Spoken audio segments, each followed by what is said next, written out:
Welcome to this episode of the Total Fight Mike. Very special guest with us. This is Jaime Garza. I actually thank you so much for giving us the time to You're welcome. welcome us into your home and basically just have a conversation about martial arts and boxing, kickboxing, and mixed martial arts and everything in between. So Absolutely. Our favorite topics. Oh yeah. So let's get started. You mind just talking about, I know who you are, but you mind just talking about your background a little bit and how you basically got into martial arts, what you've done in the martial arts community and stuff like that? Yeah, for sure. It's funny story how I got into the martial arts. Let me tell you how and why. So we're going way back to like 1973, growing up with in a Mexican family, we used to go to theaters, go see Spanish movies all the time. That's all we saw. And we're talking about like the double features. So I grew up with my two brothers, and my dad's like, well, we're not gonna go take them to go see these novelas, these like mature adult movies. So we went to go see this. There was a masked wrestler. His name was Santo. Okay. Yeah. So it was Santo and the Blue Demon. So that was like our guy. These were like the Mexican version. Spaghetti Western movies, and so he was like a superhero to us, and they were real cheesy movies. It's funny because I still watch these on this L-rated network, and they still show these, and I'm like, how did I like that? This is the stupidest movies ever. Is that the one that's funded by Robert Rodriguez? Yeah, exactly, that guy. So it was like Santo and Blue Demon versus Dracula and whatever. So then they were all Spanish movies that we used to go to. So then finally we're watching TV and we see a preview for Chinese Connection. I'm like, oh, you know what, this looks pretty good. So we're like, hey Dad, we want to go see that. We want to go see this karate movie, right? So we go, and it was in the uptown area. So it was at the Riviera. Was this in Chicago? In Chicago, yeah. Okay. So we're talking about, I think it was 1973. So again, double feature. So it was the Chinese Connection and this movie called Terminal Island, which was like really not an appropriate movie for us at our age, or 8, 9, and 10 years old. And this was like the Devil's Island, and it was just horrible. So we're waiting for this movie to be over so we could watch the Chinese Connection. So finally, Chinese Connection comes on, and we fall in love with this guy. It's like, who is this guy, man? This movie was phenomenal. So we get hooked. We are hooked on karate. It's like, hey Dad, we want to take karate now. Because back then that's all we knew was karate. There was anything about Muay Thai. Probably wasn't even in the States then. Jeet Kune Do, none of that stuff. It was like karate. It was just a term. Exactly. So we ended up.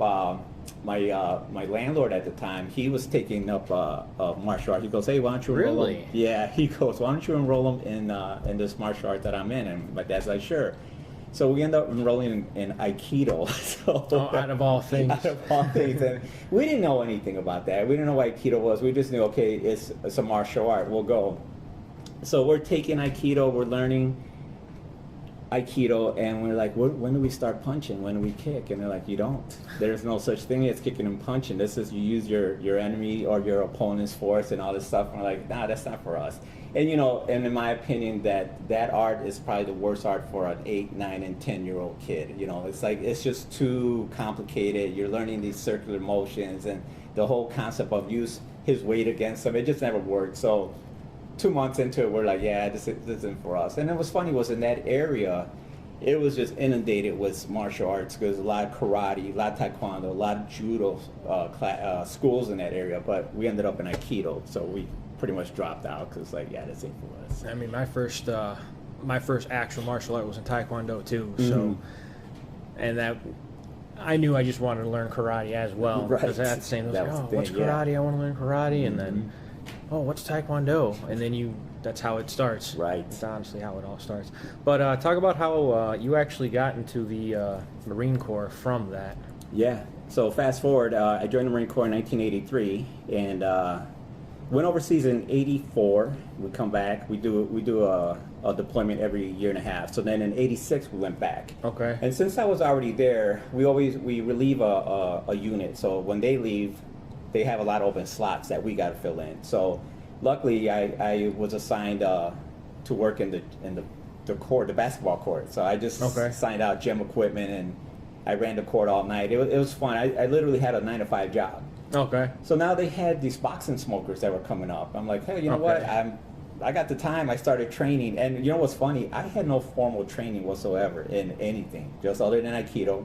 you know, we put on boxing gloves with my brothers, we boxed, or we thought we were boxing, we were probably slapping each other, right? But I bought the Bruce Lee, there was a 4-volume book set that he had. It was called Bruce Lee's Fighting Methods. Okay. And I read these things. I mean, I was engrossed. I'm like, I need to learn this stuff. I loved Bruce Lee. I want to learn how to punch. I want to learn how to kick, all that stuff. So I read everything in there. And I'm thinking, okay, I got no formal training, but I'm going to jump in this boxing smoker, you know? So I went in there, and my first fight, I go up there, I'm nervous. I'm like, man, what do I do? How does this work? This guy, hey, man, just relax. Just, you know, throw your punches. The first punch this kid throws drops me. Oh, and and I can still remember, I saw this red star, like, boom, and I'm like, what? The referee is standing over me, 3, 4. I'm like, what happened? He goes, 5. So I stand up. He goes, you all right? I go, yeah. So I was southpaw. I started out southpaw. Lefty. So yeah. So I'm just, you know, throwing whatever punches I think I know how to throw. And then I noticed I switched to orthodox, left lead, and I'm throwing more jabs with my left. And my jab was landing pretty good, and I'm just throwing rights. And then the bell rung. Second round, same thing. I stayed in my orthodox stance, and I TKO'd him. So I'm like, cool, that works. This stuff works, you know. So then I had 3 more fights. We were there for 6 months. They had like 3 more smokers, and I did them all. And then it's funny because my gunny, he says, I guess they found out I was doing these smokers. Okay. So they wanted to throw a company-wide boxing match. It was like the 4 companies in the battalion. They're like, hey, represent us. I'm like, okay, sure. So I went, and I won. That was a hard fight. I fought this kid from I think he was from Alabama. This kid was tough. I was hitting him with everything, and he wouldn't drop. So finally, I got him with his body shot, and he dropped. What year was this again? This was in '86. Okay. Yeah. So then I won all my fights in boxing. Then I tried out for the Marine Corps boxing team, and I won 2 of my fights leading up to the finals. And this kid just was too much for me. I don't know where this kid was from. He was fast. He was good. Level. Yeah. So then I got out of the Marine Corps in '87, and then I wanted to continue with the martial arts, the boxing, and I signed up at Degerberg Academy, way up on the north side. It was like on Lawrence and Western, up in that area. And is this a kickboxing school? Or it was just a martial arts school. Okay. Fred Degerberg was the owner's name. It was called the Degerberg Academy, and that's where I met a lot of guys. Actually, Ron Balicki used to teach there. He was teaching the Kali class, really good. So then I said, you know what, I'm going to try this. They started advertising the kickboxing. Okay. I'm like, you know what, let me try this kickboxing, because I think I'm okay with my hands. And I started sparring. Training was Mark Street. He was my first kickboxing coach. So this was in '89. Okay. And I said, all right, so I'll do that fight. And I won that fight. And again, my kicks, the only thing I knew how to do was the Muay Thai kick, which probably wasn't very good. I tried doing a axe kick. I don't know why, because I wasn't flexible. Now, when you say Muay Thai kick, you mean a push kick or a leg kick? No, I was just a roundhouse kick, just a power kick. Because you know what? You learn the Muay Thai kick, and it's like, oh, that's the most dangerous kick, and it wasn't. You know, maybe for me it wasn't, because I just maybe wasn't doing it right. So I won that fight, and then I just did 4 kickboxing matches. I won all of them. I won the state title in '93. I fought this guy, Kevin Kamikaze Miller. This guy was tough. He dropped me in the first round, and then he caught me with his uppercut in the second round. He hit me so hard, and I told him, I said, dude, you hit me so hard, I saw 3 of you. I said, and I remember saying to myself, hit the guy in the middle. And I just remember, it's like this guy rocked me. But that was a good fight. It was a 4-round fight. What weight class was this? That was 155. So was that middleweight, welterweight? So did you have to cut weight? Did you have to go through any excruciating weight cuts, or were you right there at that sweet spot? Yeah, I think I was right on the money with that one. And you know, the funny thing about kickboxing at that time was you had to throw, I think you had to throw 6 or 8 kicks per round. And I don't know if you've ever seen someone, they had lights in the corners. So every time you threw a kick, it would light up. So once you got all your kicks in, then you're good. Yeah, so you had to throw all those kicks in. Because if you didn't throw that kick, now you have to make that kick up, and you already lost a point. So because, and he had a good point, the promoter at that time was Tom Latuli. Okay. And he says, we want this to be a kickboxing match, not a box kicking match. So he doesn't want you throwing these flimsy kicks, and then it's like, I'm done kicking, now I'm just going to box. And that was in 1989, and that's actually when I met Joe. Joe was actually going to fight that night, Okay. And he was going to do an exhibition match against my coach. But I don't know what happened. I think my coach didn't do it. So Against Mark Schrader? Mark Schrader, yeah. Okay. And but Joe ended up in the ring. I can't remember what two, but that was his last. That was a pro fight. Now, for people who have no idea who we're talking about, Joe Gutierrez, who's also was in the Marine Corps. He actually trained at the Inosado Academy. Yes. He's trained in Okinawa and has actually trained Goju Ryu Okinawan karate. Yes. He's spent a very long time. He's actually the promoter of Total Fight Challenge. Correct. So, yeah. for anybody who's watching this who doesn't know, who's Joe? Yeah. Joe Gutierrez. Gutierrez, certified under Paul Vunak. I mean, he knows what he's talking about. So whatever you pick up from Joe is gospel as far as I'm concerned. So it was like I learned so much just from sitting and watching his intense defense system. I mean, it's just beautiful stuff that he teaches, and I appreciate that. It's been a privilege for me and an honor to be able to coach at his school. I think I've probably been doing it for maybe 10 years, but I learned so much. I always remember somebody saying, to teach is to learn twice. Mm-hmm. And by me teaching there, I've learned more than anything because, you have these students who ask questions. And I'm not going to make something up. I'm like, you know what? I don't know. Let me find out. That's a good question. They're always good questions because there's always going to be the what ifs, right? So it's like I'm not going to go on YouTube or fake something because you don't know, and then you think, oh, what I said is, well, Jaime said that. That's got to know. Right. If you're new to the martial arts world, you're going to hear a lot. Keep that white belt mentality. Right.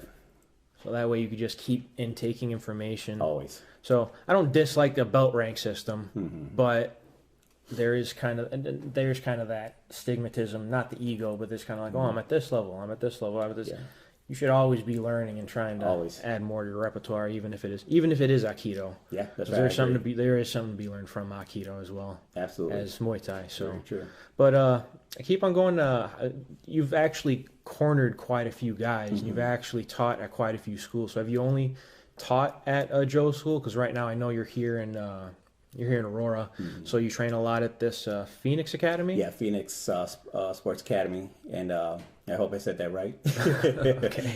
But before that, I was teaching at the Akai Training Center for Rick Salo. What's his name? He's another old school Muay Thai instructor. I think he's got the title of Arjan. I can't remember. But I met him as well at the Degerberg Academy, so I've known him for a long time. His name was Rick Saku? Rick Salo. Rick Salo. Yeah. Okay. And so he had a school, Akai Training Hall in Skokie, actually. So at that time I was living up on the north side, so it was an easy commute for me. Okay. And then I moved to Berwyn, and I was still trying to make that commute, but it was too much. So then I started teaching at Combat Do, which is run by Bob I've Shermer. heard a lot about that school from Tony D. Yeah. Antonio Ramirez Di Vittorio, the man behind BAM, Becoming a Man program. That's right. Yeah, good man. Good stuff that he does. Yeah. Very, very true. He's, speaking into these guys' lives and just giving them direction. And, good stuff. I give him props for doing that. It takes a lot. I actually, he runs his own martial arts academy at Thomas Kelly High School, I believe.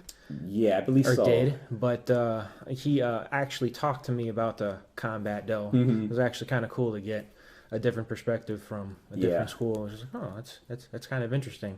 But he ended up sticking with Joe's. So another Marine, Bob Shermer. So hardcore training with that guy. And so Rick Salo's school kind of merged in a little bit with him. He had like a little corner of Bob's gym. He has this huge, I think it used to be an old theater. So it's an old gym. So he had like a corner section of that.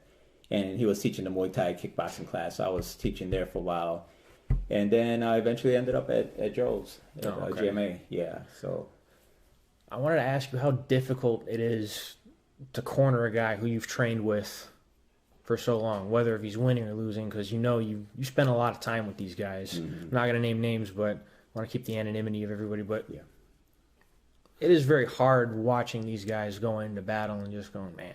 Yeah. Win or lose. Right. So, you're just as nervous as they are. Because they're under your wing, and you're hoping that you did the right training. You're hoping, and I try to tell them, look, by the time you get into the ring, you've peaked. We're done training, and I'll tell them, I'm not gonna tell you what you're doing wrong. I got to see what he's doing wrong. So we got to capitalize on his mistakes.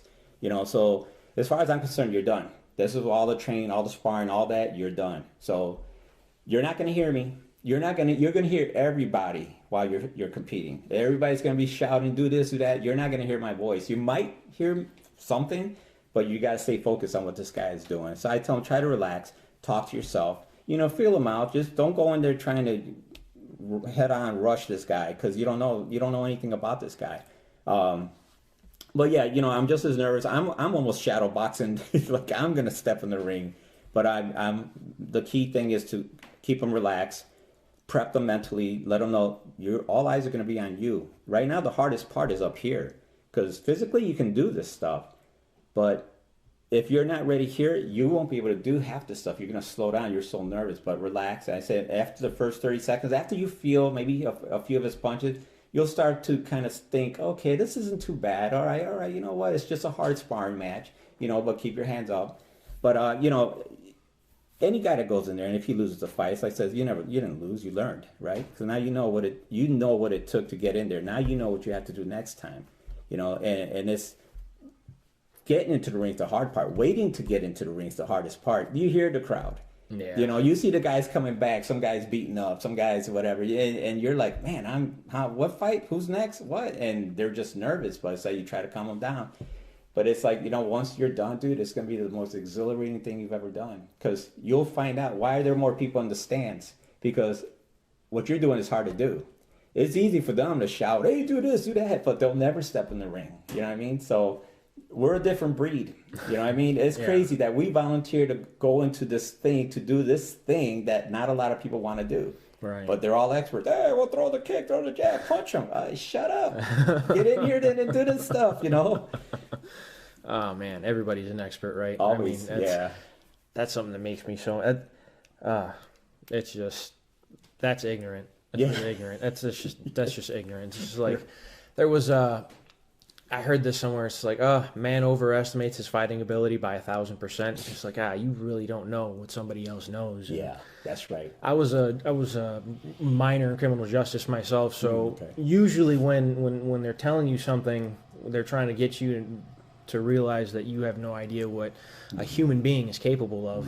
And that's why they had to make us. That's why they make you, if you're a criminal justice major, that's why they make you look at all these serial killers, because they could literally be anybody. That's true. So at least to be consciously aware of your surroundings is big. But to kind of piggyback off of that, I wanted to talk to you actually, because you've kickboxed and boxed basically forever. I wanted to get your striker's perspective.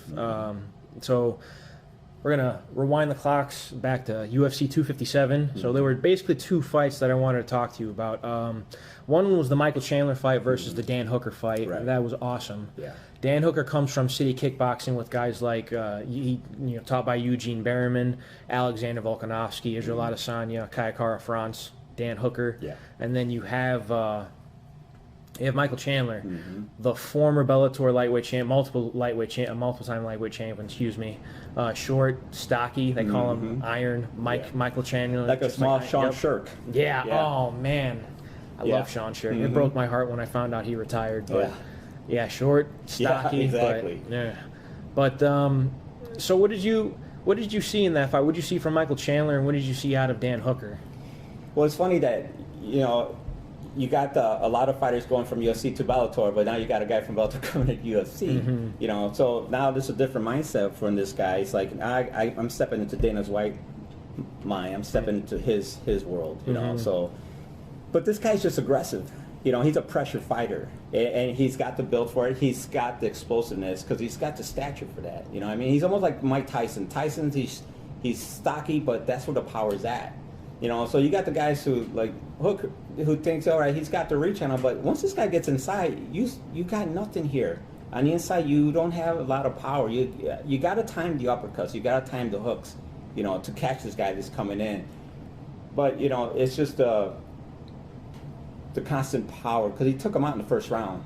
Yeah. And he knew, like, if I stay at his distance, he's gonna kill me. He's gonna kill my legs. He's gonna whatever it's gonna take, and he's gonna use it to his advantage. I gotta smother all that stuff. So I gotta get in range where this guy's his stuff is just not effective.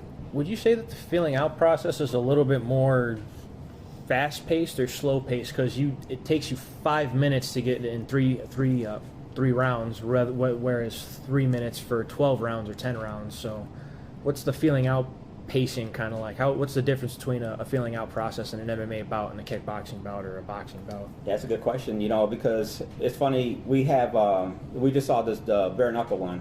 Oh, right? Yeah, and those guys love to get in there. Yeah. They love to get in that phone booth and be all up in your face. But please keep on going. Yeah, no, and that's a very good point. Because I was telling the guys, I said, you got to think about the fight now, all right? It's different. You can't block like a boxer with bare knuckle. Mm-hmm. You know what I mean? Now, if you want to warm up, if you're trying to feel this guy out, he might not want to feel you out. So he might start hurting you in the middle of your feeling out process. Now he's just changed your attitude, like, oh, I can't. Right. There's no warming up. There's this guy. I got to get in there. So that's one of those things where your coach is not going to be able to tell you, hey, put the pressure on you. It's your fight. You got to know what to do at that moment, And it's no longer like, it's my whatever plan I had is out the window. I might have thought, the first 2 minutes I'm going to feel him out, but no, this guy's not going to let me do that. So now you force my hand.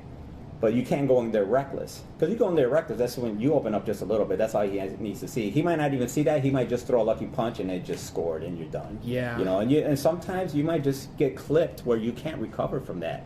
I remember I've been hit with flash knockdowns. They don't hurt, but it's your body protecting you and you just drop. And it's like that first punch I tell you about. Like, man, what just happened? It's like your body's protecting you. Relax. Something like that comes to mind is when Costa Zoo challenged Zab Judah. Right. Oh, my goodness. If you've never seen this fight, Google it. Because Zab Judah, his father was a kickboxer. His brothers were boxers. And he comes from a striking background. Okay. He was tuning Costa Zoo up. Yeah. And then it just took that one. Yeah. And his legs gave out from underneath him. And then he landed again, and then it was over. And once those legs go, that's it. Yeah. You look hurt. Now they smell the blood. Now they're coming in. And you might not have. You're not going to recover. Yeah. So now they're gonna, and you're covering up, and guess what? There's the body. Now they open up the body. Now they open up the center line. It's like it's too much. Yeah. If God forbid, if you've ever been knocked out in sparring, it's not fun. Yeah. I've been knocked out in sparring once.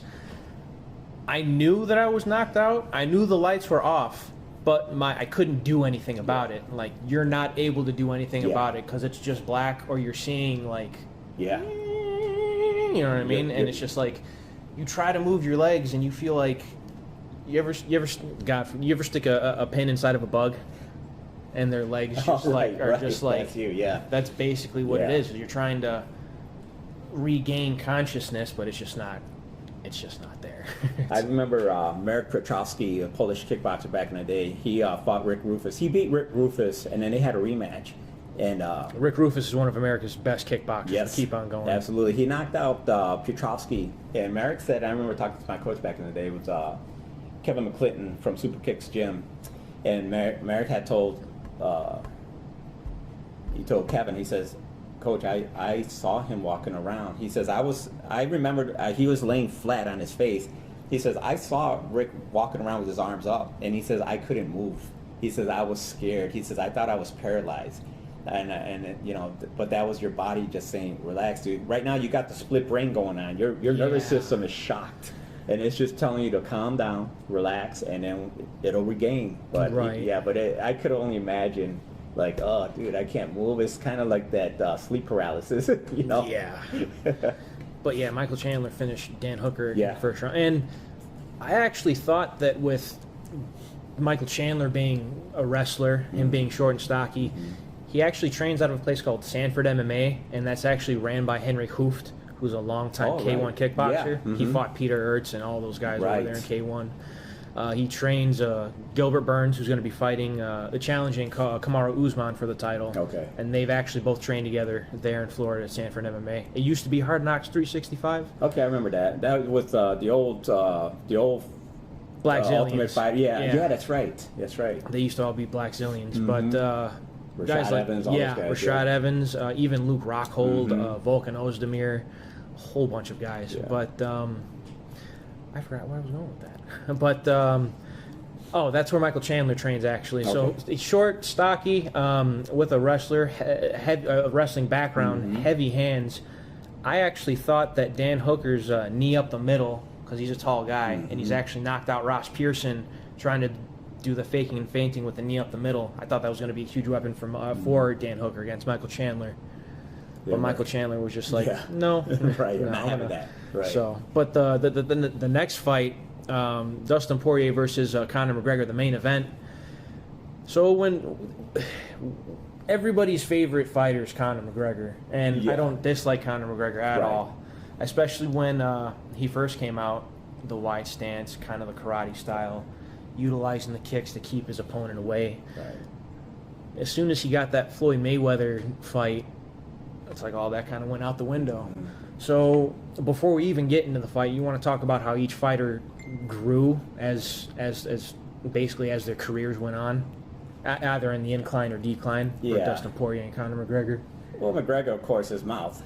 You know what I mean? and he showcased himself and to that point, you know, and it's okay. That's what he's got to do. It's kind of just a trash talk before the fight. That's what's going to sell the tickets. Right. But this guy continued, you know, Dana White's guy. This guy's just talking trash. He's backing it up, you know.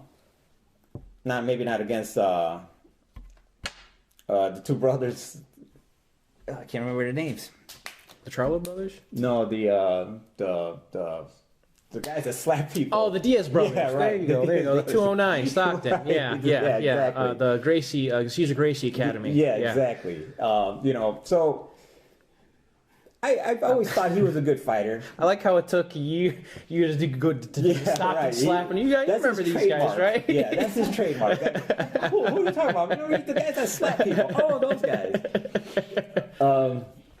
But you know, that's the thing. He showcased himself. He promoted himself, you know, and Dana White jumped on it too. He's like, this is my guy. He's got a big mouth. Now I'm going to get this Mayweather fight. And if he didn't gas out as much as he did, I think he would have won the Mayweather fight, to be honest with you. I think he was taking it to Mayweather. He's a lefty, first of all, southpaw.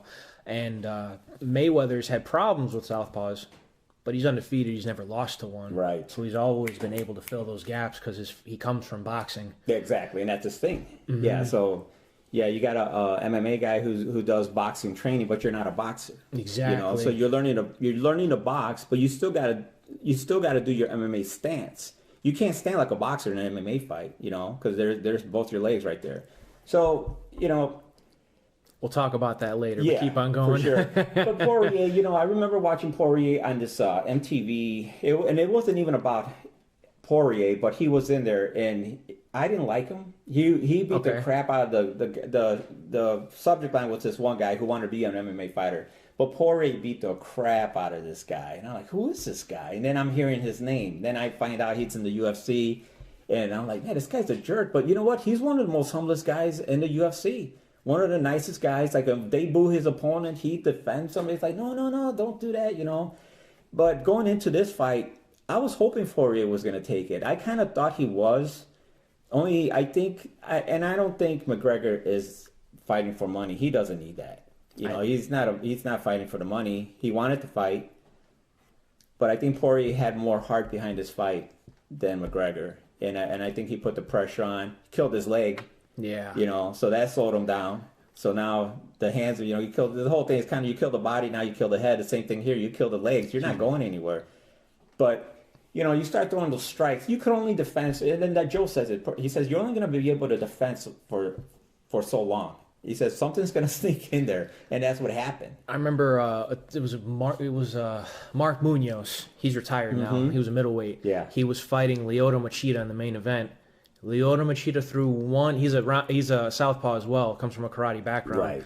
Threw one roundhouse kick to the head. It was blocked, but the inertia just went through his arms and knocked him out completely. Really? Wow. So even though he blocked it, he blocked it. It just went through. It was scary. Nice. But I'd always figured for Dustin Poirier, he'd been developing his skill set for so long. Yeah.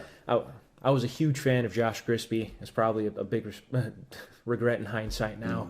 But he'd fought Dustin Poirier because Josh Grisby was going to fight Jose Aldo, and that was the same night as UFC 125. That was Frankie Edgar and Gray Maynard too. Oh, right. So it was right at the turn of the new year. So Dustin Poirier and Josh Grisby fought, and basically Josh Grisby was putting his number one contendership status on the line, and Poirier put him in this Muay Thai clinch and was throwing knees and elbows and was just all up in his face and just was not giving him any room to breathe. Good for him. And I was like, Jesus. So watching his career go from that to championship status, I mean, you could see why his skill set kind of surpassed McGregor that night. Yeah. Because another thing is, too, did you see the Khabib McGregor fight? No, I saw the aftermath of that. Okay. Yeah. Did you see the significant strike that had knocked McGregor down? It was an overhand right. So he tried to take him down and landed an overhand right, and just been training for so long. If you're a southpaw, you're a boxing coach, and you know this well. If you're fighting a southpaw, you're going to be diligent with that right hand. Yeah, absolutely. You want your pupil to be diligent with that right hand because the southpaw is expecting the jab. Yeah. And they could just out-jab your jab because of the awkward angle and utilize their own combinations.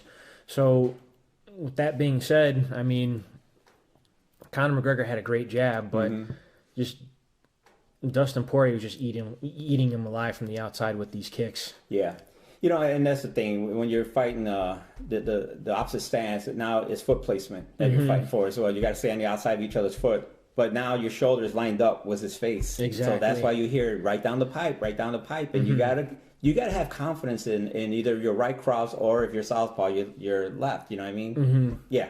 So it's like you gotta throw it. Oh, you kind of have to think about it a little bit. It happens. Yeah. Yeah. So you have to throw it. You know, I'm like that too. I'm a jabber. I'm a jabber and hook, and if I'm lucky, I might throw my right cross. But I'm not that comfortable with my right hand. I don't know why. But it's funny too, though.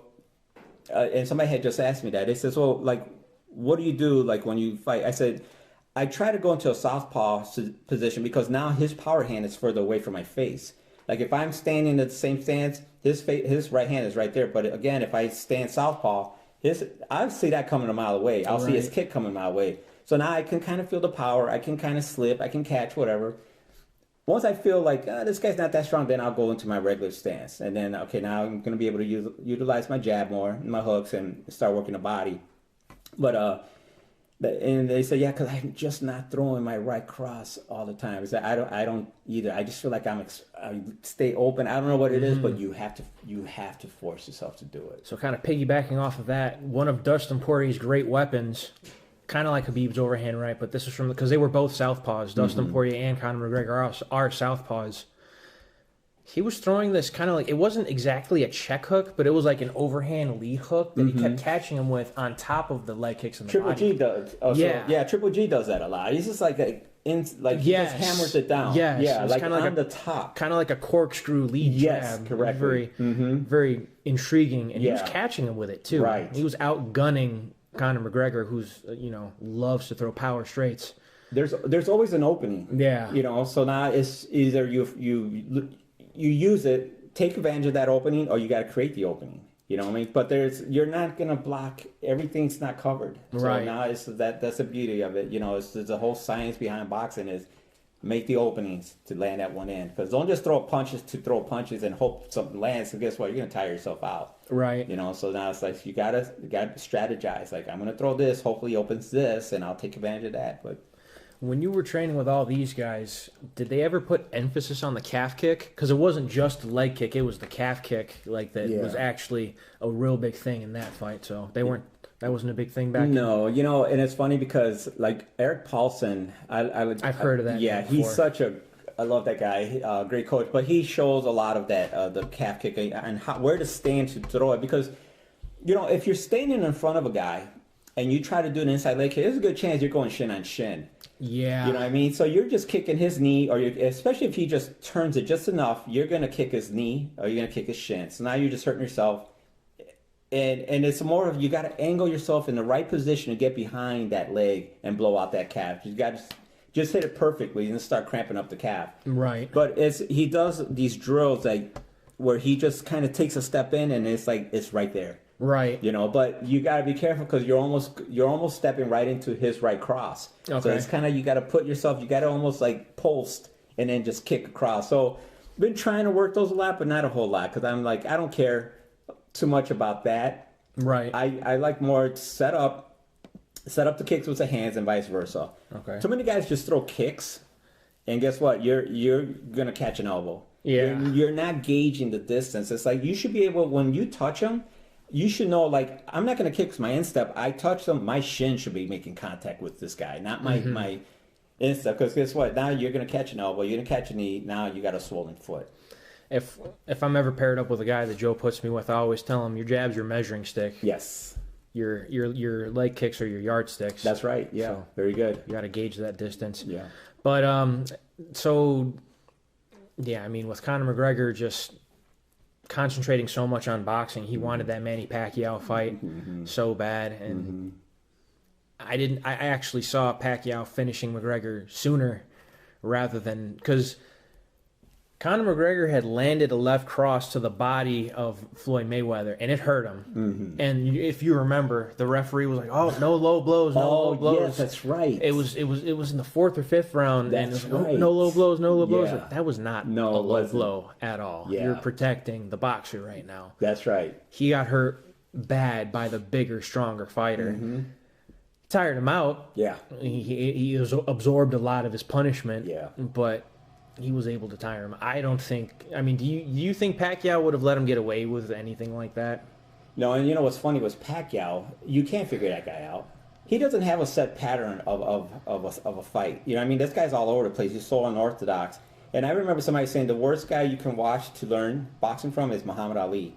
Because he doesn't, his style, that's his style. Unconventional. Exactly. And this Pacquiao too, when I watch him fight, his punches are coming from all over. There's not like, like, they're just like, pow, pow, pow, pow. They're just like, this guy can land anything from anywhere, anytime. Yeah. So, yeah, no, I think Mayweather is kind of, he's doing the Philly shell, and he's kind of waiting. He's more of a counter fighter. Definitely. So he's waiting on you, where Pacquiao, he's pressure. He's coming in on you. So he would have worn out McGregor right away. He would have gassed him out by the 3rd round. You think so? Yeah, I think so. Okay. Yeah. When I look at that boxing scene, that those guys that, was it light middleweight or junior middleweight, I believe it is. Guys like Errol Spence Jr., Yeah. Terrence Crawford, Yeah. Manny Pacquiao. Who's the guy that Manny Pacquiao fought? Oh my goodness, Keith Thurman. Yes. Okay. Yeah. That was nasty. But as far as the boxing scene is sort of kind of transition into boxing just a little bit. I believe it's at welterweight. There are 5 names that stand out the most. It was Teofimo Lopez, Ryan Garcia. I believe it's Devin Haney, Tank Davis, yeah, and Shakur Stevenson. Yeah. So, and if you want to count 6, it's also Vasil Lomachenko. I haven't completely written them off just yet. Right. It's just one loss, right? Right. Yeah. Well, he lost his 2nd bout, and that was a title fight, and he was trying to become the quickest man to win a title after the Olympics because he had this huge Olympic pedigree. But out of those 5, who do you think's the best out of all of them? I would say Gervonta. Okay. Yeah. Like right really? now. Yeah. I think Garcia is a pretty face. He's young. I see him as the new Oscar De La Hoya. The De La Hoya won the Olympics, good-looking guy. But they're selling this guy right now. He's out. He's on YouTube all the time. He's doing this thing, but I think they're just kind of. I think they're selling him. They're highlighting this guy a lot. Put him in there right now. Like even with this whole thing, maybe possibly fighting Pacquiao. It's like I don't agree with stuff like that because now that's just a moneymaker. Yeah, that was kind of funny news because now it's just kind of like, is it an exhibition bout? Right. Are they going to do it at Triller? Exactly. Is it an actual sanctioned bout? I know you're going to fight some journeymen coming up, and that's fine. You're tuning this guy up for some heavy hitters, but it's like, this guy's young, and he's got the speed, he's got power, absolutely, but he's been fighting journeymen. He's been fighting guys, like, I haven't heard of this guy. But there's so many fighters in stable, it's hard to keep track of these guys. So right now they're just bringing these guys. I just need a tune-up fight for Ryan Garcia. But right now I see Gervonta he's just strong. Right. And I watched this guy fight, and you could tell this guy's thinking while he's fighting. You know, he's positioning himself, his forward. I just love watching him. And I haven't seen too many of his fights, but you know, I do the highlights. Okay. I do highlights. It's kind of like football. I don't like watching football. I wait for the highlights. So that way, let's get this over with. I like the run, the play. Good. I did the Super Bowl in 10 minutes. But Gervonta. Producer Pat's laughing his butt off. I'm not a huge team sports guy, Right. but No, I'm not. I'm a highlighter. I'm a highlighter. But right now, he's the guy. Lopez. yeah, I like think him too. I really liked. So with the Vasil Lomachenko conversation, everybody was talking about how he's going to outsmart him and how Teofimo Lopez is just going to be looking for power shots. Yeah. If you actually watch that fight, Teofimo Lopez was actually outthinking Vasil Lomachenko. Yeah. And he was actually controlling the distance. Mm-hmm. He was establishing his own pace. Yeah. He was establishing his own timing. Yeah. He was making Vasil Lomachenko think. Right. And he actually hurt him quite a few times Yes, he too. did. Yeah. And which was crazy because you've never seen that happen to somebody who can move like Lomachenko can. Right. So you know he was studying this guy for a while. Yeah. You know, and because he's got the nice angles, he's got the nice. You know, he slips, he moves, he's not there anymore. Did you watch that full fight? I saw some of it, not the whole thing, but the part that I saw. I mean, I was surprised when he stunned him a couple of times. You know, and I'm like, wow, this guy he can get hurt. I had a feeling. There was something about Lopez, the way he was, maybe it was the way he was talking about himself, hyping himself up. It wasn't the fact that he was undefeated. Yeah. He'd boxed in the Olympics. I don't remember for which country, but I don't remember if it was Honduras, but he was an Olympic level boxer, undefeated. And you see, Vasil Lomachenko's past bout against Luke Campbell. Because Luke Campbell, he was the guy that actually knocked down Ryan Garcia in their fight. All right. English boxers can crack, man. Mm-hmm. English boxers can crack. But Luke Campbell was giving Vasil Lomachenko a lot of problems. Really? A real tall, really long Orthodox fighter. Olympic gold medalist, too, for the UK. But he was throwing these crosses to Vasil Lomachenko's body that at least in the first half of the fight, it seemed to give him some problems.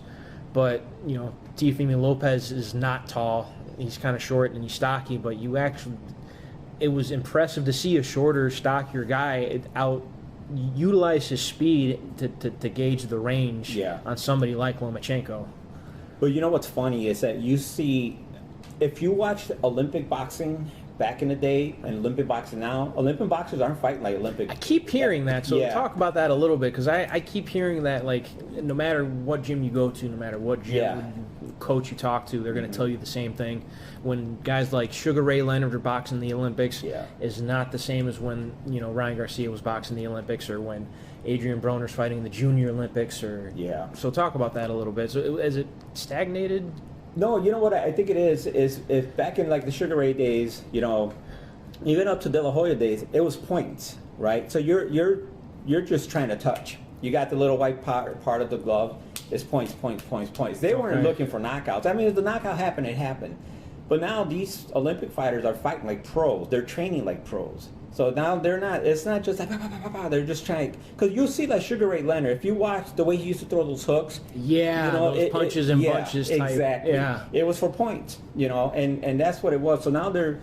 And I'm almost thinking like a lot of these coaches know that I want this guy to transition from amateur to pro. So I'm training him like a pro. You know, and it's the speed is still there, but I think they focus more on power now. So now it's like they're knocking people out in the Olympics and the amateur fights. You know, because I remember when De La Hoya was coming up, he was going to spar Chavez to get him ready for the Olympics. And then it became a big thing, and they said, "Is there any money changed hands?" And they're like, "Nah, not that we know." They said because if he did, he's automatically a pro. He would have excluded himself from the Olympics. So there was a big investigation. They had to find out, hey, was there any money involved? And did you spar him? And they're like, yeah. He says, well, did you get any money? And like, no, I don't know if he ever did or not. He says, because you're no longer amateur status. You're pro. So that would have ruined his career in a way. You know, his amateur career, whatever. But yeah, I'm seeing that more than a lot of these. Because they had a huge rivalry professionally too. Yeah, exactly. Man. I think that was just jealousy on Cesar. It's like, oh, this kid's taking my throne. You know what I mean? It's like, I'm the guy right now. You know, I'm the Mexican boxer. Everybody knows me. Now I got this good-looking kid from East LA who's coming in to take my belt. And Mexican-American versus Mexican-Mexican. Exactly. Okay. That's what it was. Yeah. I think they're called Chicanos. I don't know. But that's what happened, and I think that's what's happening with the training now in these camps, is that it's more pro level training versus the amateur. Ryan Garcia spends a lot of time with Canelo Alvarez. Yeah. Did Canelo Alvarez ever box in the Olympics? Give me 1 second here. That's a good question. Because honestly, before he fought Mayweather, he was the young up-and-comer. Mm-hmm. And then even when he fought Mayweather, not even the casual fan, but boxing fans in general were saying, he's not ready, he's not ready, he's not ready, he's too young, he's just going to pick him apart, he's not ready. I honestly believe that, it was due to Floyd Mayweather's weight establishment. He was like, I wanted at 154. Because he did the same thing to Conor McGregor. Oh, he had really? it at 154. Okay. Yeah, he's like, I wanted at 154. I think Canelo's at 160, 168. Wow, that's a cut. Yeah, so he was just like, I want him at 154. Yeah. Is what I personally believe happened. Yeah, but that's dangerous. Yeah. Yeah. But even after he fought Floyd, his career shot up through the roof. Mm-hmm. Even after you watch him not fight these nobodies, but he should be fighting better opposition than he actually was. Like, I want to see him fight. Yeah. One of the Charlo brothers. I'd like to see him fight Benavidez or even Caleb Plant. Okay. Billy Joe Saunders. You ever see these guys fight? Billy Joe Saunders. No, not Saunders. No. Do you think you could pull up on the screen here who Billy Joe Saunders is on this screen here? So this is Billy Joe Saunders. Obviously, we can't watch the footage or show the footage, but I actually wanted to get your opinion on his defensive prowess, because he's southpaw, huh? Yeah. He was actually when Canelo is done fighting Yildirim, he's contracted to fight Canelo next. He's undefeated. I believe he's the WBO middleweight champion. You know what I love about Canelo, and I try to work that hook that he throws, and I can see him using that hook against this guy. He doesn't slip hook. He throws like this. He just throws the hook like as the punch is coming, he rolls and he throws it. So he throws it to the body. Footage of him just And I try to do that. I just can't generate the power. I try to do it on the bag. Sometimes I crack it, and then sometimes it kind of almost hurts my body to do that. Mm-hmm. But I could see him doing that against this guy. Like, if he times the jab. Almost like a backwards gazelle punch. Yeah, exactly. Right. Instead of stepping forward, you're coming back with it. Exactly. The problem with southpaws is, like, you present your liver. Your liver's right there. Really? Yeah, because you figure you're here. Where's the liver? Boom. It's right there. Okay. So I could see Canelo, as that jab is coming, shovel hook, uppercut, right to the liver shot. And that's what I was thinking about the heavyweight fight we just saw this past weekend. Alistair Overeem and Volkov. Yeah. Because that guy had a beautiful foot jab. That's how he knocked out that one other guy. Remember, he threw that foot jab and he caught him right in the liver. And I'm thinking he's gonna catch Overeem with that liver shot because he's a southpaw, and that liver's right there. All he has to do is throw a jab, and he's just gonna do. It's kind of like that karate front snap kick. Yeah. And boom. Yeah, but he didn't. It seemed like Overeem only had that overhand. He was hoping to land. Yeah. The slip off the center line overhand. Exactly, and then just covering that cover he was doing. But you know what's funny? Not to get off topic of this. This guy, I can see, he's good. I see what he's doing, but if that's just me, he moves very well. Yeah, and he's actually quite light on his feet. Because if you think about English boxers, you think about either punches and bunches with fast punches, fast combination punches, or hard punches. Yeah. There's no in between. Right. So when you look at guys like Tyson Fury or Billy Joe Saunders, they're literally breaking the mold. Yeah, that's very true. And again, the evolution of fighting. Yeah. Right. You're always, you got to change because there's always change. There's these guys are coming. You can't come in with one style because guess what? I figured out your style. Now right. you know, so there's now, enough footage on you. Exactly. So, but again, that's the dangerous part about studying a fighter, because you know what, he might not come out like that. Right. You know, man, it's, oh man, I thought he was going to do this, this, and that. Well, guess what? He's doing the opposite of all this now. So it's kind of hard to study. You study a fighter, see some things, and you're hoping maybe that's what he's going to come out with, and you try to strategize. You know, but the bottom line is you got to perfect your weapons. You got to perfect your skill, your speed, and whatever. But yeah. But back to overeating, I like the way that the pre-fight interview with him was like the little profiled interview they did. And he says, you know, I'm 40 years old. I'm only training 4 days a week. He says, I'm not training like I used to. I can't. He says, my body's not there no more. He says, I'm not going to go into this high intensity type of workout because I'm not there anymore. And I'm thinking, that's very true. But you're also going to go into the ring with that mindset. Like, you know, I don't know if I'm going to beat this guy because I'm 40 years old. And it seems like he went in there like that. Like, as soon as that guy started throwing punches, he just covered up. I'm like, oh, he doesn't want to fight. You know, and he tried to throw... He wanted to knock him out right away because I don't think he expected to last, 5 rounds? Yeah, 5 rounds, 5 minutes, exactly. 25 minutes. And he's like, I don't have that in me anymore. You know, it's a young man's game. People got to remember that. This is you hear that a lot from other MMA media guys too. It's like this is a sport where the young feed on the old. Exactly. It's a time when you know I got to pass this on. I love it. Like me, I still spar when I can. You know, I got to do these mercy homes. Like I'll fight that. They're 1 minute rounds. I'll just do that. Big deal. But I don't have it to, you know, it's like they said the mind is willing, but the body is weak or something like that. It's like my body is, I can't recover as easily like I used to. You know? I get an injury, it lasts a little bit longer now, you know, but you love the sport. Yeah. You know, it's in you, it's in your blood. You always want to keep training. You always want to spar, but it comes to a point where it's like, hey, dude, you can't do that no more. Yeah, it's... You see a lot of these guys, whether it's MMA, boxing, or kickboxing, and they hang on too long. Edgar. You know, you think about that. It's like, even when I hear these the little engine that could. Yeah. The little engine that could. Exactly. I remember watching his fights with Tyson. How old is Frankie? Frankie Edgar is at least 38. Frankie Edgar's 30. I believe he's 38 years old. Yeah. Let me look that up real quick. But he's pushing 40. Yeah. And at the lighter weight classes... Those guys are so spry. Right. Those guys are so light on their feet. Yeah.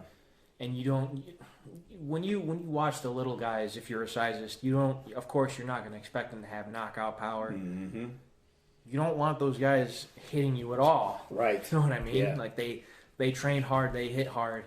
Watching Frankie Edgar get floored like that with a perfectly timed flying knee that was set up the way it was set up.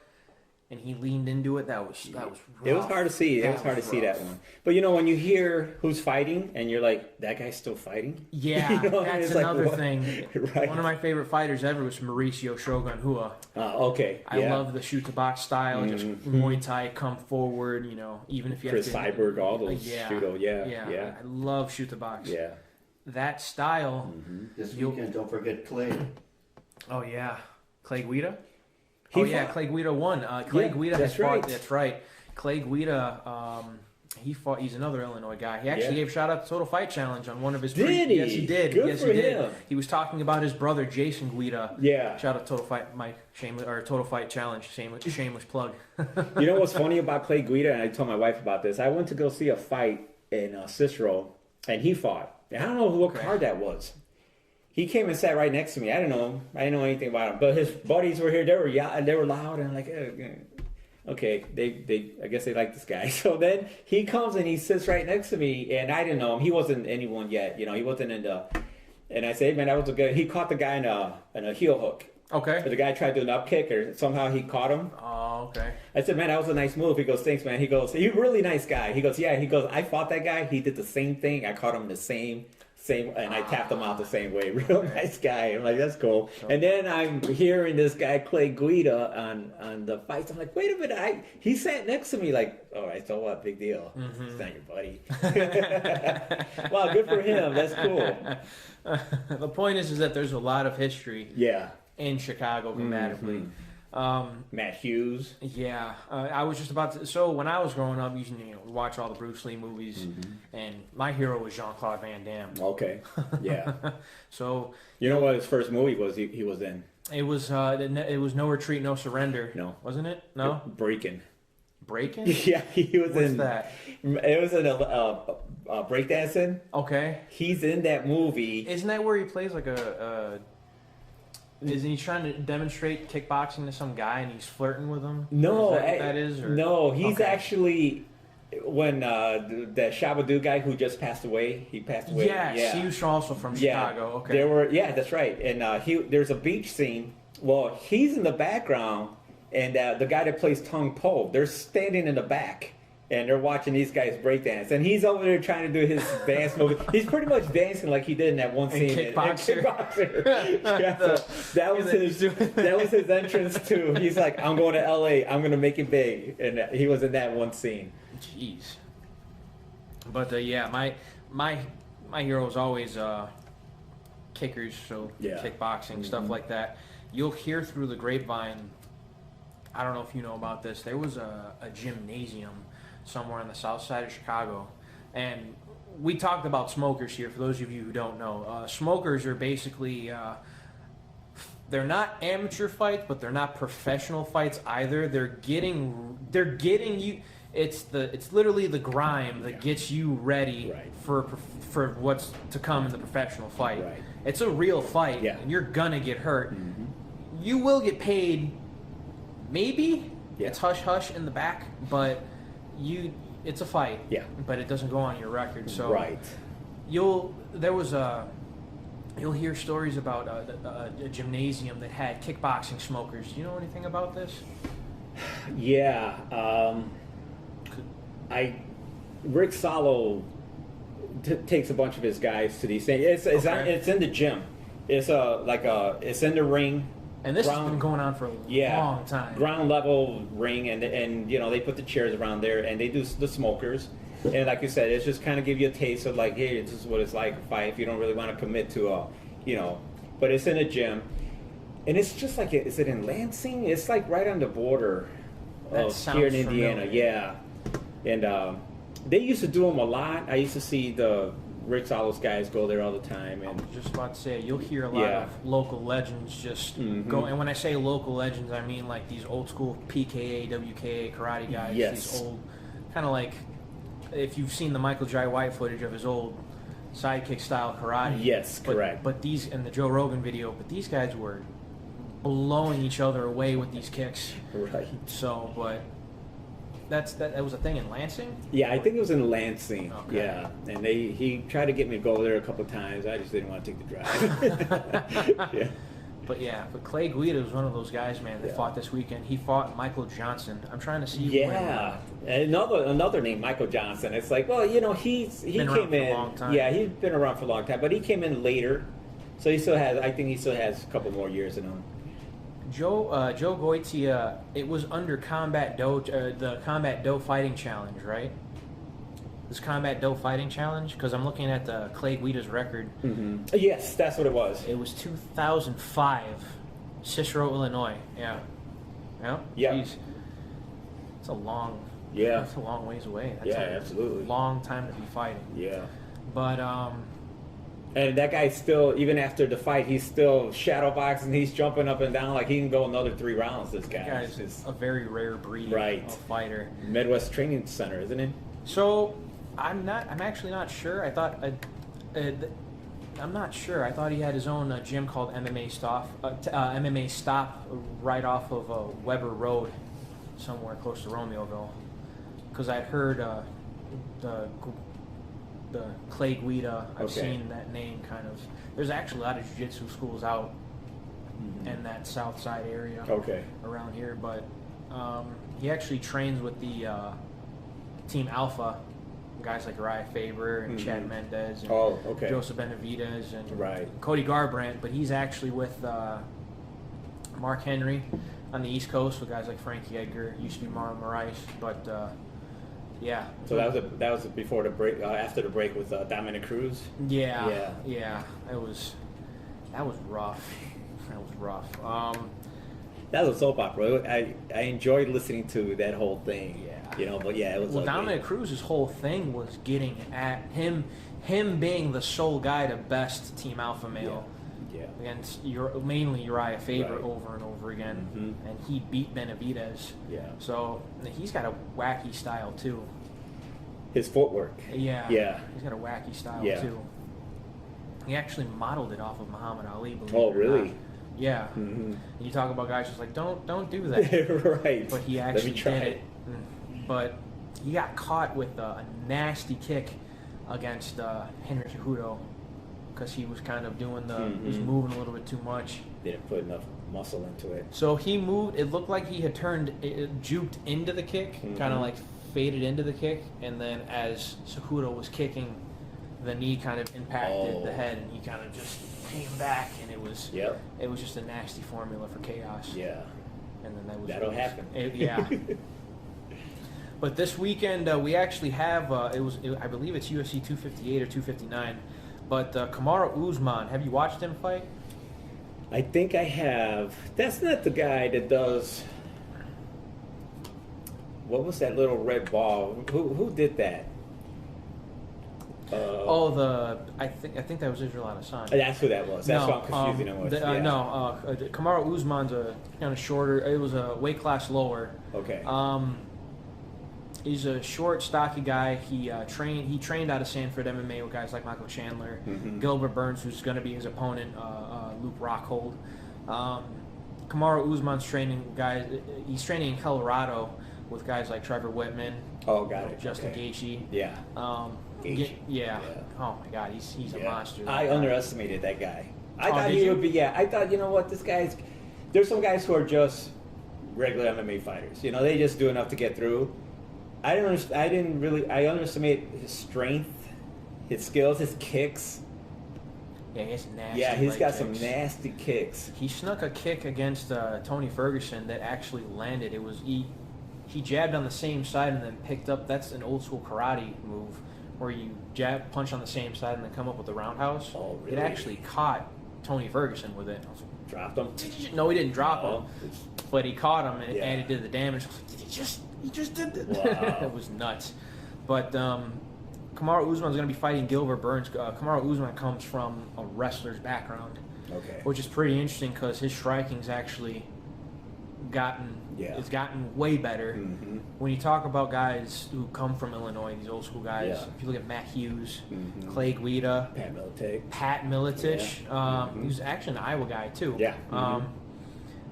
Pat Miletich was a lot more of a well-rounded mixed martial artist, but if you look at Clay and if you look at Matt Hughes, they were much more grappler based.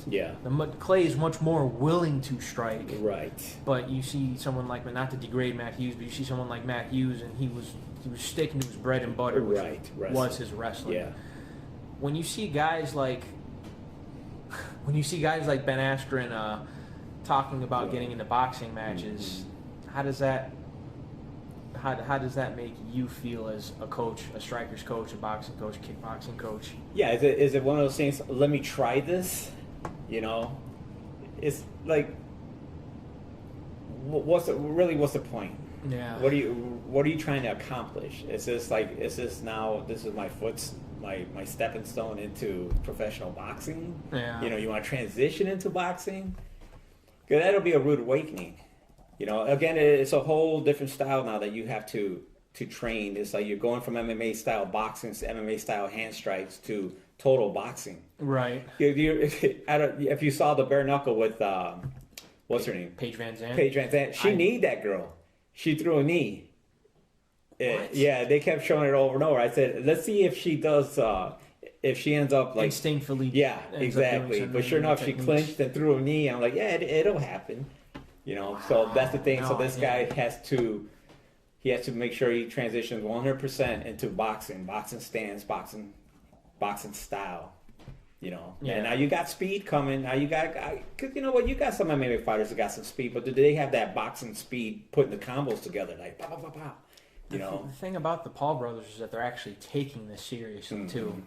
Because you saw one of them training with Sugar Shane Mosley. Oh, okay. And then you see another one of them both of them even get promoted by Shannon the Cannon Briggs. Oh, Briggs, wow, Shannon the Cannon Briggs. Let's go, champ! That guy, two-time former heavyweight champion. It's not like these guys are not taking it seriously. Right. They understand the danger. Yeah. I believe it was Logan Paul that had knocked out Nate Robinson. Yeah. He went there to fight. You know, the Paul brothers are going there to fight, Mm-hmm. and unfortunately, you know, with guys like Ben Askren or Matt Hughes, they didn't really develop their striking Right. like these guys are it's kind of like second nature to them. Yes, correct. But with Gilbert Burns and Kamaru Usman, both of these guys they come from grappling backgrounds, which is kind of interesting because Kamaru Usman comes from that wrestling background. Gilbert Burns comes from a jiu-jitsu background. When you see somebody not fall in love with their hands, but kind of like start to be a little bit more comfortable for their striking, isn't it? How does that make you feel as a coach? Well, you know, you have to. Well, what's my thing is like, I think you're going to hurt somebody first with your hands. Right. You know, I like you. I'm not saying that you can't hurt somebody with your legs and stuff, but hurt them first with your hands. You know, and that to me that's always my bread and butter. I'm going to get to your face first with my hands. It's going to be quicker than my leg going up to your head. There's too much work involved with that. Yeah. You know, it's like, you know, they can catch my kick. I can slip. Who knows what? But, you know, from grappling to, you know, I like the whole thing like Joe says. MMA is that. It's MMA. Mixed martial arts. Everything, right? A lot of people forget that MMA, a lot of people think that MMA is like boxing, wrestling, jiu-jitsu. You know what? Joe's now got the class with his MMA with the traps and stuff. You know, it's like, man, dude, it's there. You can do the traps. You can do like the locks, whatever, the pocket. Everything's there. You know, all this cool stuff.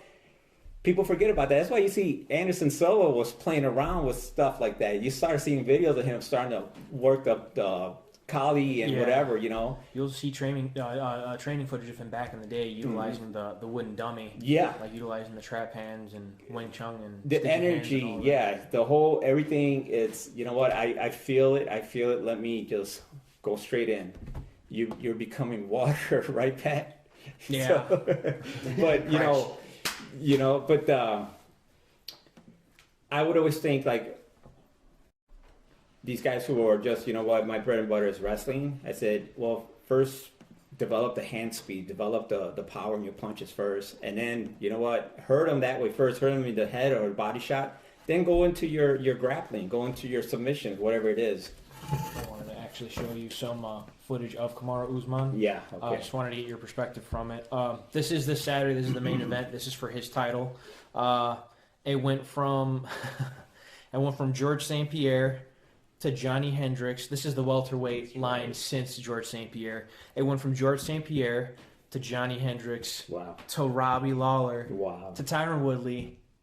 To Kamaru Usman. So we did, you know, not regarding any interim champs like just solid championship. So he's the champion. He's somebody who comes from a wrestling background. He actually, like I said, he's from a Sanford MMA. He trains under the Henry Hooft tutelage, so he's got that Dutch style behind that. Yeah. So they're not showing it right now. You see his ground and pound, but he's got a really good push kick. He's got a very good push kick, and his punches are actually pretty solid. But you see, the highlights are strikes. Yeah. You know what I mean? So the highlights are strikes, which and then he ends up in a clinch, and then he ends up in a slam or a takedown. Yeah. You know what I mean? So he's hurting them with his hands. See? And now, and that's smart. Do you want to? I don't know. Like I said, I don't know anything about grappling. I don't know anything about jiu-jitsu. But I'm not going to go in on a guy while he's fresh and try to. I'm going to get caught in a choke or something. I'd rather try to daze him, try to hurt him, and then it's like, once I know he's a little stunned, man, maybe I'll go in for that. You know, if I knew what I was doing on the ground. You know, I've always talked about that with like the Muay Thai kick and the karate kick. I'm like, to me, I'd rather try to dissect them with the flat, the snappy kicks. You know, they're quicker. I get the knee up there quick. I get the smack quicker. Once I know I might have stunned them, then maybe I'll go into the Muay Thai, because now I want to hurt them. I want to dig those shins into the thigh, into the ribs. But How do you feel about stance switching? Because you see that happen a lot. It's awesome. I love it. Like from Okay. southpaw to orthodox and back, kind of like we were just talking about the footwork with Floyd Mayweather. not Floyd Mayweather, Dominic Cruz. Dominic Cruz. Yeah, he was back and forth. And what you're doing is you got to think about what are you doing to this guy's mind. It's like, what's this guy doing? What's he doing? What's he doing? You're keeping this guy thinking right while you're doing something, and now he's off his plan. So if I switch from orthodox to southpaw, like, now my strategy has to change. Here is Gilbert Burns' footage, at least, some of his highlights. But he, Brazilian Jiu-Jitsu guy, again, Dutch kickboxing. He's actually concussed guys, not to say that Kamaru Usman hasn't hurt guys, but that's Damian Maia right there that he just laid out. With the lead hook. Yeah, and the interesting thing about him is that he's one of those guys that he was at 155, killing himself to make the weight. So he said, you know what, whatever. Let me give myself these 15 pounds. And now he's a jiu-jitsu guy knocking out all these guys in the stand-up. So he's actually staying in Stanford MMA right now. Kamaru Usman is, I believe, is at Team Elevation with guys like Justin Gaethje and Trevor Whitman. This is going to be an interesting fight this Saturday, in my opinion, because you have somebody who knows the tutelage of somebody who's been teaching you Dutch kickboxing or good fundamental kickboxing, and you still you take it to somebody who's actually good at setting traps and utilizing fakes and feints. Right. Trevor Whitman is very good at that. Yeah. If you notice, if you're in the game, Trevor Whitman tells all of his guys to set these traps. Not necessarily feel them out. You have to feel them out with your strikes, like you said. Right. You have to hurt them. Yeah. When you look at Gilbert Burns, it's like, I'm going to touch you, and you're going to feel it. Yeah. So, I honestly don't know who's going to win. I hate making predictions. I wanted to get your take on what you see from these guys. I like when a guy can cut weight and not lose anything as far as skills go. Because there's some guys who like, you know what, you might cut weight or you might gain weight, and guess what, your body's like, I'm not ready for this. So you might lose something in the process. So some guys who cut so much weight, they're weak now. It's like, I'm not used to being this light. Or you got some guys who are gaining so much weight. I'm like, I get tired now. Yeah, because you put too much weight on. Your body's not ready for that. So it's got to be a slow transition. You have to gradually either increase or decrease. But even like I'm watching this guy and Gilbert Burns. Yeah, his punches, he's not moving in and smothering his punches. Like his punches are he's at the right distance for the perfect impact, for the power. You know what I mean? There's some guys that just want to they get in there too fast and they're killing. There's no power behind their punches because they want to smother this guy. The whole punches and bunches thing. It's like, you have to make sure you got that right distance because that's where you're going to generate the right amount of power. All right. And that's what I was seeing with this guy. He's got it, boom, boom, at the right distance where he can now shoot in. And again, another example of he's hurting him with the strikes. And that's what the Usman was doing. He's hurting him with the strikes, and granted, their thing is they're grapplers or jiu-jitsu, whatever it is. I'm hurting him with my strikes now. I just soften him up. Now he's easier to apply my submission. That's just my opinion. Right. That's fair. I appreciate that. That's why I have you on here. But this fight will be on this Saturday. So with the two guys at the heavyweight scene in boxing, as far as anything is concerned, I mean, the belts, they all belong to England right now, no matter what. It's Anthony Joshua and Tyson Fury. Now Anthony Joshua fought the little Hispanic heavyweight guy, right? Andy Ruiz. Andy Ruiz, right? Yeah. Okay, yeah. I figured Andy Ruiz was going to upset Anthony Joshua, but it was only because he was a shorter man, and Joshua's used to being, in my opinion, this is just what I've seen, not an expert in any way, but from what I've seen, it looks like Anthony Joshua from watching all of his fights, I'm not going to say he's a defensive puncher or a defensive fighter, but he wants his opponent to pressure them because he's a counter fighter. Yeah, exactly. Yeah. But he doesn't utilize the the shoulder roll or the Yeah. Philly shell or anything like that. It's Yeah. very, I won't say standard, but very conventional. Right. Very 1-2, Yeah. but not rigid, but he's very disciplined in his approach. Yeah. He's got this nasty counter when guys throw the lead left hook or right hook, whatever it is. He'll sneak that cross, and it just sneaks Yeah. right underneath the armpit through the pectoral, and it catches these guys on the chin. I've It's never seen anything like timing. that before. Yeah. He was not going. That was not going to work against somebody who was shorter Right. than you Got on it. Andy Ruiz. Yeah. So, see Andy Ruiz do that to him. That was pretty cool. Jeez, man. But But see, that's an example of like Ruiz, heavyweight. yeah. It doesn't look like he's gonna last, but he handled his body weight. Oh yeah. You know what I mean? Like he knows. Like I know how far I can go with my body weight. I'm not gonna take this fight and gas out in 3 rounds. So there's lost. guys that can do that, Yep. and there's guys that can't and Yep. shouldn't do that. He lost the rematch to your point, Yeah. but he lasted all 12 rounds. Right. And he wasn't gassed out, Right. even though he gained weight. Was a little. I mean, he was out of shape going into the fight, probably. But after winning the belts and getting a few more commas in your Right. paycheck, Yeah, exactly. you're gonna be doing what you do. Yeah, Champ stuff only. that's right. But he was still able to last all 12 rounds. So it wasn't as if his body wasn't conditioned to do Right. it. And he was throwing shots back, but Anthony Joshua was just the better boxer Exactly. that night. And that's what it was. He outboxed them. Yeah. You know, you think about the Tyson Douglas fight. Yeah, I've watched that fight quite a few Yeah, times. that's one of my favorites, and it's because if you watch Buster, he outboxed him, and you know Mike Tyson would say I was doing whatever the night before. It doesn't matter. You had a fight. Yeah. You know, so there's no excuse. You had a championship fight. You get ready for that fight. I don't want to hear that. You know, that the night before I was whatever. It was in Japan, too. Yeah, it was in Japan. I still remember that day, and but I wasn't even alive. Oh, really? I was born in 92. So, Oh, were you? like I said, when I grew up with guys like Evander Holyfield, Yeah, Lennox, guys like Evander Holyfield, Lennox Lewis, Riddick Bowe. Yeah. Unfortunately, the beginning of the end of Yeah. Mike Tyson's career. Roy Jones Jr., Antonio Tarver, Klitschko, Samuel Peters, all these guys. Yeah. That was my era.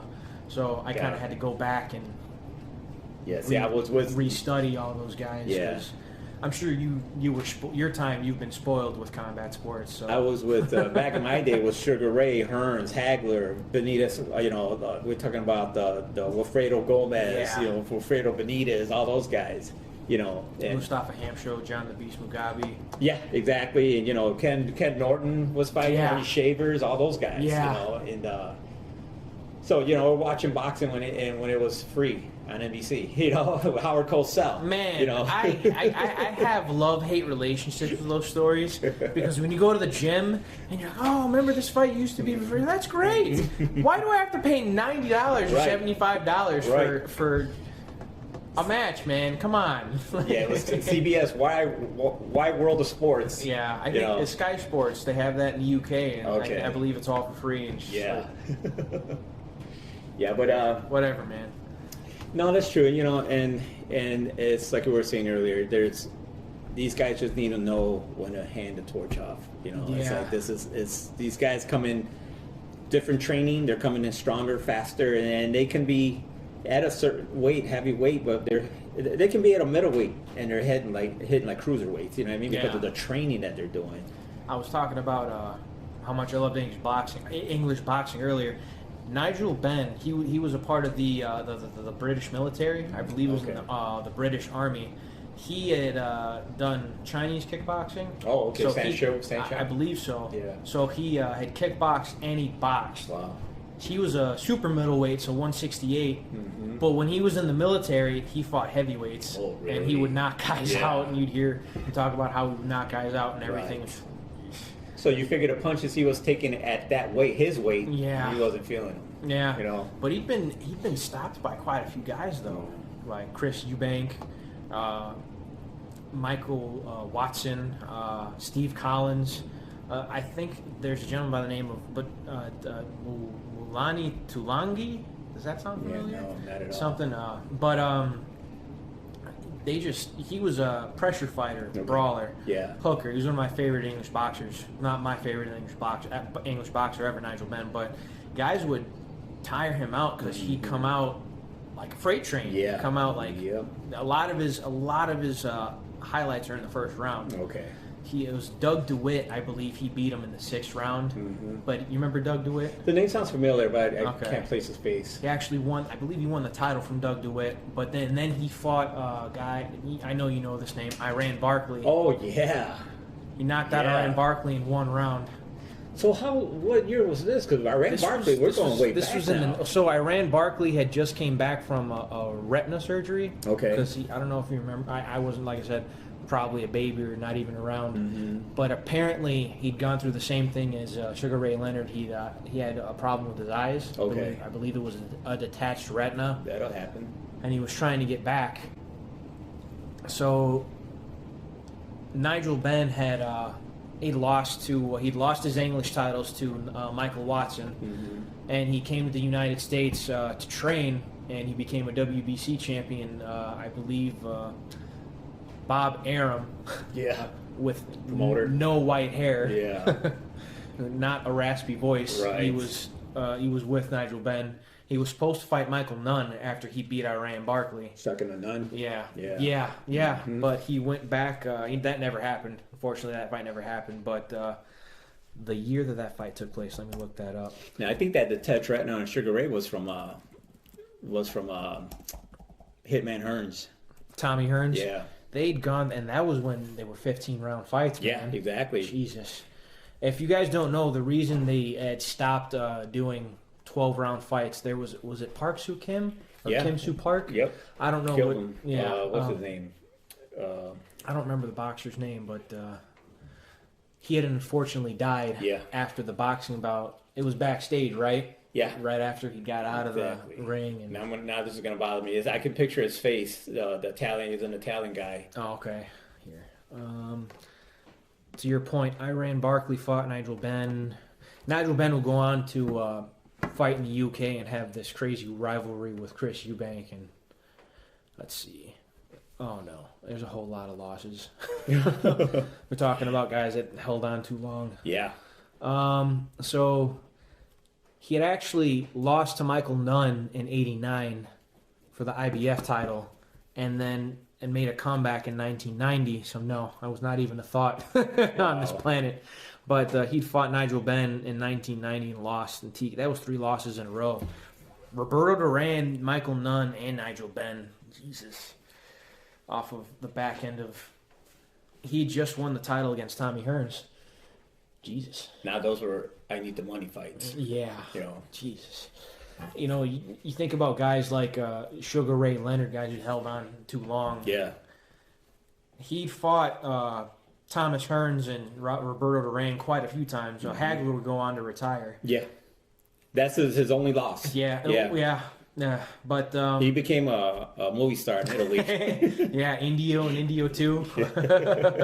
I have not watched them. I've watched the trailers of him punching some dude's rib, and then the rib cage just caving in. Oh no! Impacted the shot. He's my favorite out of the Fabulous Four. Out of the four really? kings, yeah, Okay. Hagler's my favorite.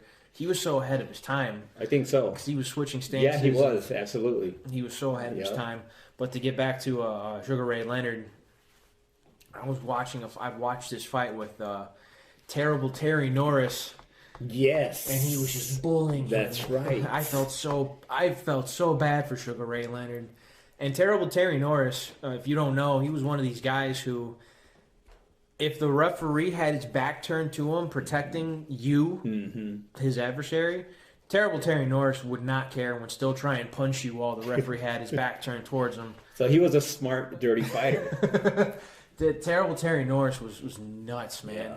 And I remember he destroyed Sugar Ray Leonard, and then he came back and fought Macho Camacho. Oh, wow. I'd watched that fight live. I was young. And half Puerto Rican, half Mexican. So the Mexican growing up in the Puerto Rican household. Oh, okay. Those are my kids now. Yeah. I remember watching Macho Camacho, and he had those weird shorts on. Yeah. And then I was like, you know what? I want the guy in the real shorts to win, even though he's Puerto Rican. Yeah. It's But then- macho time. Yeah, Yeah. but then- It's too bad the way he ended. Man.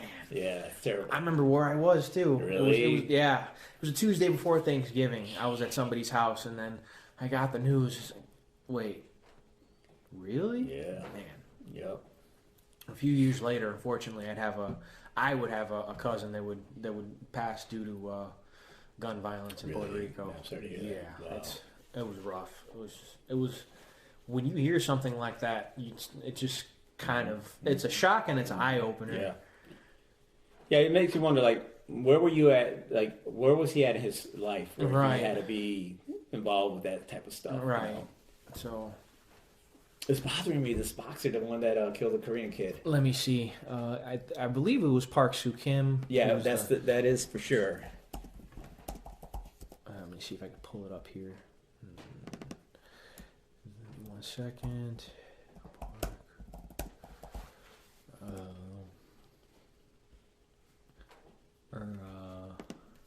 Boxer who died. Let's see. Duke Koo Kim. So it was Dooku Kim. It was not Park Soo Kim. Dooku Kim. Ray Mancini. Ray Mancini. Yeah. Okay. Ray Mancini. I heard of that Ray name Boom before. Boom Mancini. Okay. Yeah. It's a shame. Mm-hmm. Yeah, you're right. And after that, went from 15 down to 12. 12 rounds. Yeah. There's too much trauma to the head. And you figure, those gloves that they used back then, they were packed, and they were almost like bag gloves. Really? Yeah. Even though they're whatever ounces, but they were tighter. They were a little bit more packed. So, yeah, that's the sport. It makes you wonder. I've always thought about, like, you hear about these football players who take the trauma and then later on whatever, CTE, then they commit suicide, and that's just through constant the head boom whatever they're doing. They have helmets on. Yeah, too. and they got helmets on, and then you think about boxers who are intentionally getting hit. Like, I'm trying to knock this guy out. Yeah. But how many fights, how many years are they getting hit in the head? But you don't hear about this. Yeah. This thing. I mean, I know nothing about it. I'm completely ignorant to this thing. But like, what's the science or what's the medical science behind like why a football player? Granted, he's getting hit by a 200-something pound guy coming in full blast with a helmet, taking a shot to the front of the head. Versus, a guy who's probably putting that much power and force behind his fist, and you're absorbing that to the front of the head.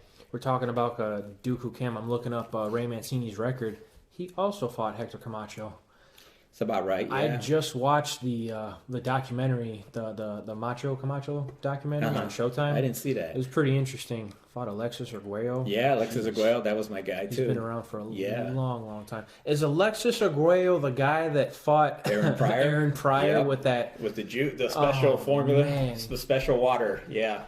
So that was their second fight. I think. Okay, with Yeah. the tainted water. For those of Yeah. you who don't know, trainer Panama Lewis was a trainer that had some very dirty tricks up of his sleeve.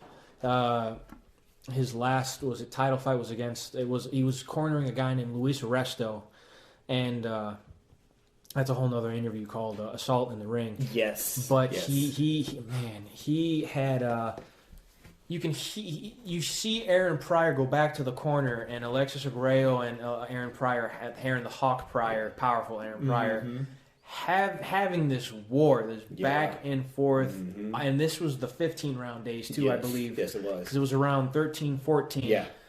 Where Aaron Pryor goes back to his corner, you hear Panama Lewis go, "Give me the other bottle." Yep. The one that I mixed. That's on YouTube too. You can find this footage anywhere. That's right. And you can hear him going, trying to pep him up. You can do this for another 5 minutes or this or that. He comes out like a bat out of hell, like it's round one, and then all of a sudden just power shot after power shot after power shot. Yeah. Arguello couldn't take anymore, and he was counted out. Yep. Jeez. Yeah. And he was. The funny thing about that, I believe, is that fight was in Florida, and I believe the commission didn't administer drug tests. Probably back then, no. So we got no away with that. PEDs back then. So we gotta wait, So we Yeah. gotta kind of. I mean, Aaron Pryor, rest in peace. But that was nuts. Yeah, and you're right about that assault in the ring. That was hard to watch as well. But Luis Resto, I forget the gentleman's name. He was unfortunately a victim of Panama. Lewis had stripped the padding out of the gloves for his fighter, and later they found out that they had put plaster that where if you wet it, it would harden. Yeah. So Luis Resto went into this fight, and he was on the downside of his career. And Panama Lewis had took this kid under his wing and rejuvenated his career. Yeah. And he fought this kid. It was Irish Billy Collins. That's what it was. Yeah, it was. Okay. Yeah. Okay. Not to be mistaken with Steve Collins, the powerful Steve Collins who beat Chris Eubank and Nigel Benn. But Billy Collins, I believe he was from Alabama or something like that. I think so. He was undefeated. And this was a fight. It was, I believe, it was a title fight or was a fight. It was a number one contendership fight. Luis Resto was on the downside of his career, and you just see Luis Resto just beating the snot out of this guy. It was just a bare knuckle fight against a gloved fighter. Yeah. He ended up committing suicide because of that. Yeah. Yeah. That's a shame. Yep. And well, he got banned for they both did, right? Yeah. And they forever. both got jail time for it too. Yeah. So, but. We're getting off on this tangent. Yeah. But as far as the heavyweight scene is concerned, out of the two, who do you favor more for Tyson Fury and Anthony Joshua? Because they're both pretty unique heavyweights. You know what? I'm going to go with Anthony Joshua. Tyson Fury, I'm not impressed with the way he fights. Really? Yeah. I'm absolutely impressed Are with the you? way that he fights. I'm not. I love the way he fights. He's so he's 6'7", 6'9", and he is very light on his feet. And he's over 260 pounds, and the way he moves, you've never seen a big guy like that move. Yeah. I just think that's phenomenal. I think Joshua pushes. I think he puts his punches together better. Okay. You know, he's a better combination. Yeah, I think so. I just think he's a cleaner boxer. I think the other Tyson, and he's. I'm not saying he's just a one punch type of guy, but it seems like that. Definitely not. Yeah, you know, it looks like it, but I would go. That's just my prediction. Okay, Yeah. just your opinion. Yeah. Alrighty. Well, I believe we've talked enough. Thank you so much for joining us on this episode. I really enjoyed it. I had a good time just Good. talking about all this stuff. It's good stuff. Yeah, good. It kind of brings you back a little bit now, doesn't it? Yeah, and I want to come out of retirement.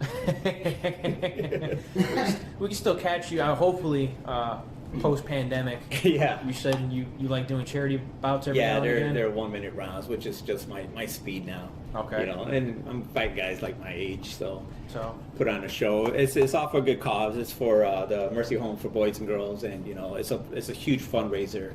Okay. It's a black tie affair. Okay. And they have a silent auction, and they have it's just overall it's a good thing. And so sadly, of course, we had this year, last year. Maybe we could do it again this year. All right. Yeah. Thank you so much, Coach Jaime, for joining Absolutely. us on Thank this you. episode of the Total Fight Mike. Thanks for having me. Thank you guys so much for joining us. Please share, like, and subscribe. I will hopefully see you guys in the sequel. Bye, everybody.